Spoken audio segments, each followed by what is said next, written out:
random acts of kindness.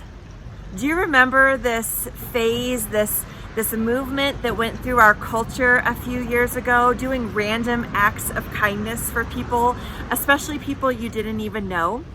Now, the movement still continues, but it doesn't have as much steam as it once did, but random acts of kindness, paying it forward for the person who is ordering behind you, being able to go and to help somebody lift their groceries and put them into the back of their car. I've been watching these videos over the last few weeks of people doing random acts of kindness and how moving they are, especially to those people who they touch. The one that really stands out for me is this guy who stands on a street corner and he holds this sign and it says, "Free hugs. If you need a hug, just come and get one." On top of that free hug sign, he also is blindfolded. So he won't be able to see who is in need of a hug. And these random strangers come up and they give him a hug. They embrace him with such strength because they just need that physical touch. And he'll talk with them blindfolded. He'll say, "What's going on? It's going to get better. You have people who love you and care for you."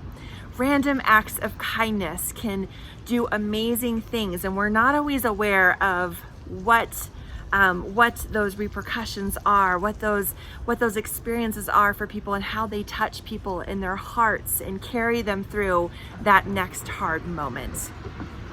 There is this quote by some unknown source, but it says, "Love is the doorway through which the human soul passes from selfishness into service."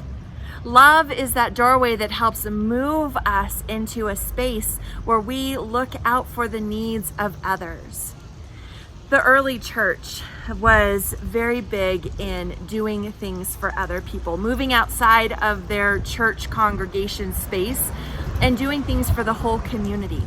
And we learn in Acts chapter 2 that what happens because they were generous and they were doing these good works for other people was that their church grew. Their church grew and grew and grew in numbers because you see, love and kindness, serving other people, that's contagious, and other people want to be a part of that. They want to be a part of a space that is making change, that is having impacts on people, that is doing things beyond their own doors. One of the things that we hear all the time when people come into our church space is how welcoming our church is, how much they love that is the space that they feel welcome and loved and cared for.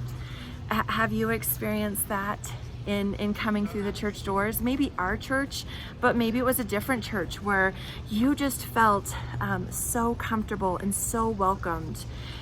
When we are involved in those community spaces, they welcome us with open arms and we want more of it. We want to be a part of it. But what does God call us to do? God calls us not to just stay in that community, but then to go out and to do acts of kindness, to love others, to be generous, and to serve others beyond our doors. So today I am outside, right outside Main Street, right next to the Ruth Chapel. And actually right in front of me is the schoolhouse. And thinking about the legacy, like we talked about last week, of those who went before us, who thought about how they could make an impact in our community, sharing the good news of Jesus Christ with other people outside of the church walls. And we see how those people made a difference in our community, a lasting difference, and how our church has grown. And now it's our turn. Now it's our turn to be able to make that difference, to be able to go and to serve others. No strings attached. Just come. Come and experience that love of God. Come and experience the kindness and goodness. Come and experience that hospitality and generosity. And not only come into our building, but also we're going to take that out beyond our doors. We're going to go out into the community. We are going to be known as the people with generous and loving hearts. We are going to be known as the people who take kindness to an all new level, where everybody experiences that. And when people experience that, they're gonna know of Jesus by our love.